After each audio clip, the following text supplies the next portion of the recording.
All right, welcome back to The Hill. Border cities, as we've been telling you for a long time, aren't the only ones impacted by the migrant crisis. Violent protests erupted in New York City outside the mayor's official residence. This follows the openings of over 200 shelters for the more than 100,000 migrants who've arrived from the southern border.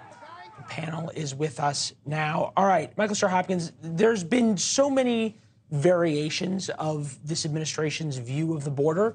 Where are we now, and what is the risk going forward? Yeah, I think whether it's Democrat or Republican administrations, we put Band-Aid approaches on immigration reform. I think if you say comprehensive immigration reform right now, I wasn't going to use comprehensive, but we do. I mean, look, we're going to have some sort of immigration reform because we're not going to be able to get through any appropriations bills or anything like that until we actually really address the immigration concern we're having at the border, or whether it's dealing with fentanyl, or whether it's New York. I mean, the systemic issues that we're seeing now coming from the lack of immigration reform are affecting everything in our government and society. All right, Chris, does things ever get so bad that Congress actually has to do what the people want?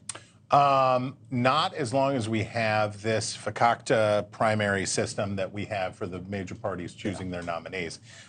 We know that, and the research is utterly unambiguous, we have a broad consensus in the United States about immigration. 65–70% of Americans, and I'm not talking recently, I'm saying now for decades, have agreed what they want. They want strict enforcement of the law, and they want a pathway to citizenship for people who are here illegally but haven't committed other crimes. That's a winner again and again and again.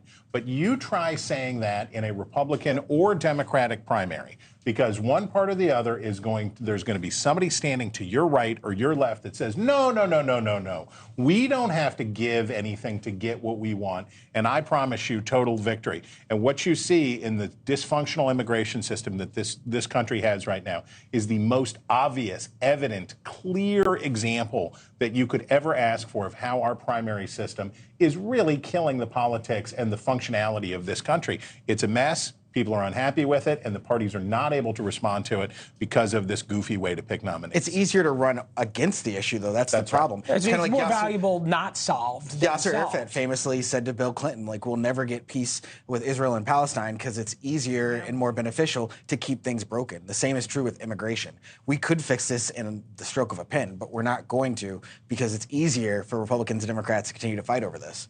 Governors Abbott and DeSantis have finally brought the immigration problem front and center in sanctuary states and sanctuary cities, and forcing them to finally deal with the problem that their residents are dealing with on a daily basis, especially Governor Abbott.